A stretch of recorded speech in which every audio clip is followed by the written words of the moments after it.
Jenny की यह हालत चमगादड़ के काटने से हो रही थी, ये जानकर फादर डिसिल्वा ने जेनी को चढ़ाए जाने वाले खून में ऐसी चीज मिला दी जिसे चमगादड़ बर्दाश्त नहीं कर सकते हैं। रुद्र को डर था कि इस वजह से जेनी की जान को भी खतरा हो सकता है, लेकिन न चाहते हुए भी उसने फादर की मदद की। जैसे जैसे खून जेनी की नसों में जा रहा था, बेहोश पड़ी जेनी के बदन में हरकत होने लगी। फादर, जेनी जाग रही है। नहीं, ये अभी नहीं जागेगी। ब्लड चढ़ाने से पहले मैंने इसे नींद का इंजेक्शन दिया है। But father, she is moving. Calm down Rudra, कुछ नहीं होगा।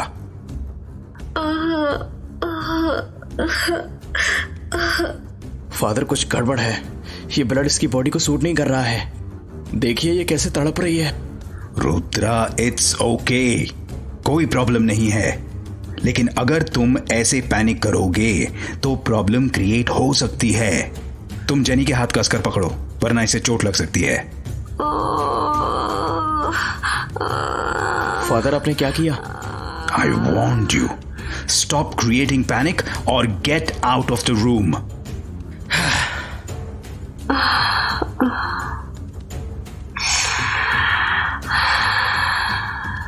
Jenny, Jenny. Rudra, she is okay now. वो सो रही है, तुम उसकी नब्ज चेक कर सकते हो। Yes father, she seems good. खून जैसे जैसे जेनी के शरीर में जा रहा था, वैसे वैसे उसके चेहरे पर इसका असर दिखने लगा था। यह देखकर रुद्रा को भी थोड़ी राहत हुई, लेकिन साथ ही वो फादर के लिए अपने बर्ताव को लेकर शर्मिंदा भी था। I am so sorry father, I didn't trust you. Actually मैं डर गया था। फादर? हाँ, एक्चुअली मैं सोच रहा था कि जेनी की बॉडी ने ब्लड चढ़ाने पर ऐसे रिएक्ट क्यों किया। मतलब आपको पता नहीं था कि कैसा होगा? फादर, आप रुद्रा, इट्स साइंस। हम अपने एक्सपीरियंसेस से नई बातों को समझते हैं। बट फादर, आप जेनी के साथ एक्सपेरिमेंट नहीं कर सकते। शट अप रुद्रा, तुम अभी भी कुछ नहीं जानते हो।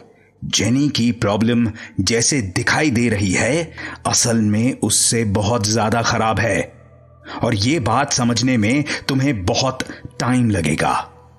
बट फादर, आप क्या कर रहे हैं? मुझे कुछ समझ नहीं आ रहा है। Rudra, listen, jenny is like my daughter, और मैं उसे कुछ नहीं होने दूंगा।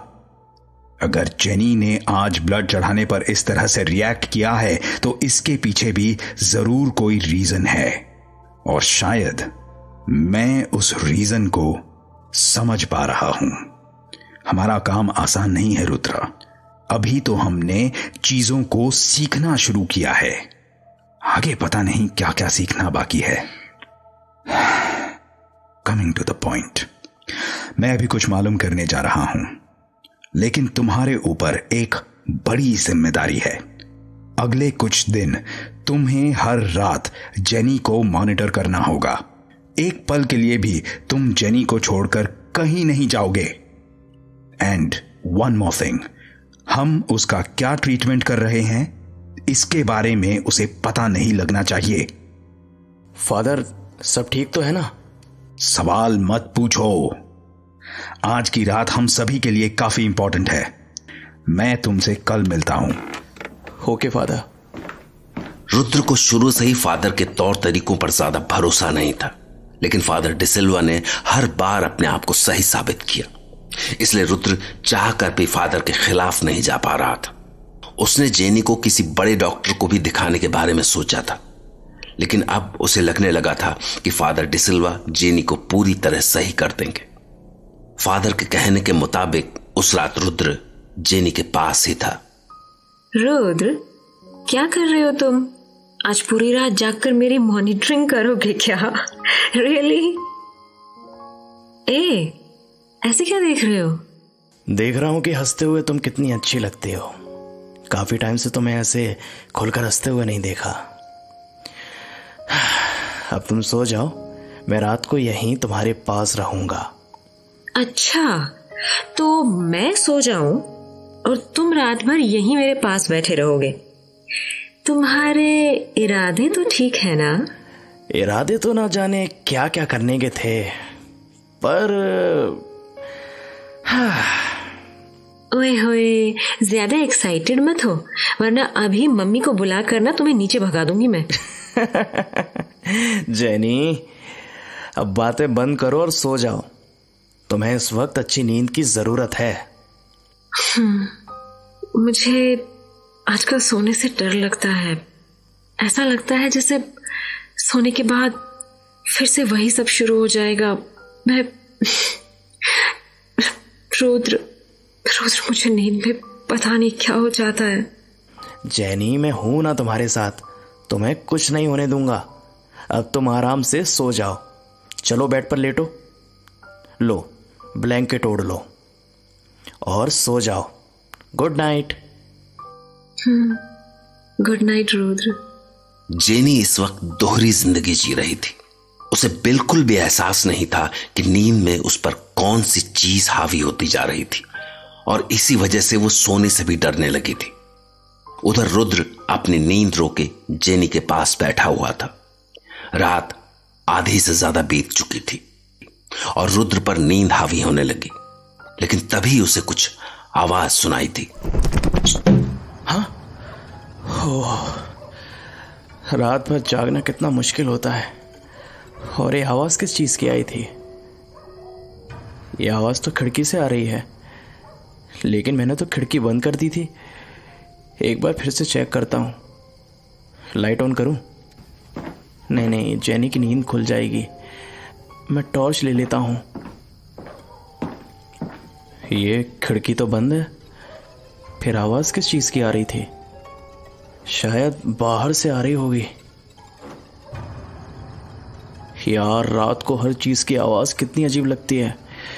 हर आवाज डरावनी लगती है। और जेनी तो इस रूम में अकेली रहती है। मुझे लगता है ऐसे माहौल की वजह से ये और परेशान हो जाती होगी।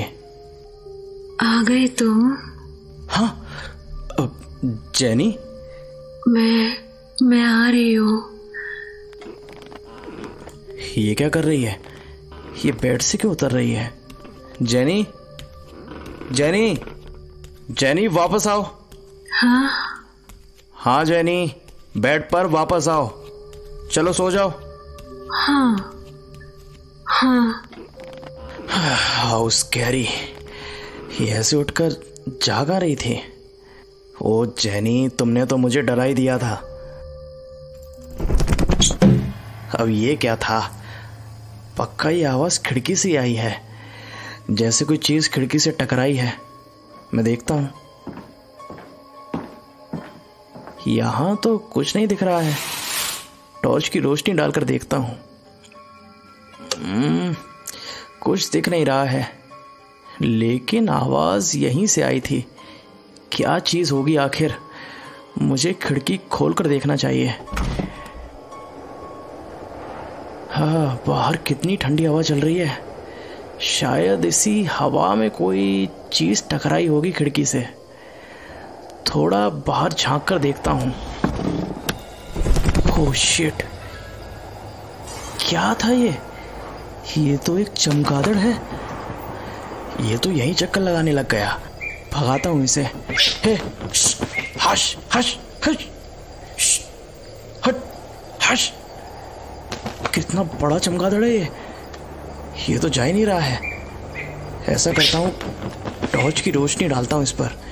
रोशनी से ये जानवर डरते हैं। हाँ, ये ले। हाँ, अब देखता हूँ। हाँ, गया यहाँ से। हाँ, वापस बंद कर देता हूँ ये खिड़की। हाँ, जेनी, तुम कब आई? मुझे डरा ही दिया था तुमने तो। चलो बेड पर चलो। हाँ। चलो सो जाओ। Good night. इतने स्कैरी माहौल में तो अच्छे भले इंसान की तबीयत खराब हो जाए। मुझे तो लगता है कि जेनी की तबीयत बिगड़ने का रीज़न शायद यही है। फादर ने अच्छा किया जो मुझे आज यहाँ रुकने के लिए कहा, कल फादर को जाकर सारी बात बताता हूँ।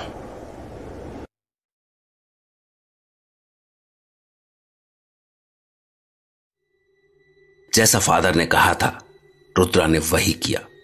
वो सारी रात जेनी के पास बैठा रहा। वो बार बार उसी चमगादड़ के बारे में सोच रहा था जो उसे खिड़की से बाहर दिखाई दिया था। मगर रुद्र इस बात से अभी भी अनजान था कि जिसे वो चमगादड़ समझ रहा था दरअसल वो डैनी था। सारी रात रुद्र के दिमाग में तरह तरह के सवाल आते रहे, लेकिन जब सुबह हुई तो उसके दिमाग में उन सारे सवालों के जवाब थे। वो मान बैठा था कि जेनी की तबीयत महज चमगादड़ के काटने से बिगड़ी थी। अगले दिन रुद्र फादर डिसिल्वा को यही सब बता रहा था। फिर मैंने उस चमगादड़ पर टॉर्च की रोशनी डाली, तब कहीं जाकर उसने पीछा छोड़ा। Interesting. So how is jenny now? Father, सुबह मैंने जेनी से बात की। She is totally fine. मुझे लगता है कि हमें हमारी प्रॉब्लम का सल्यूशन मिल गया है। रुद्रा, इतनी जल्दी किसी कंक्लूजन पर मत पहुंचो। तुम एक बात पर गौर नहीं कर रहे हो।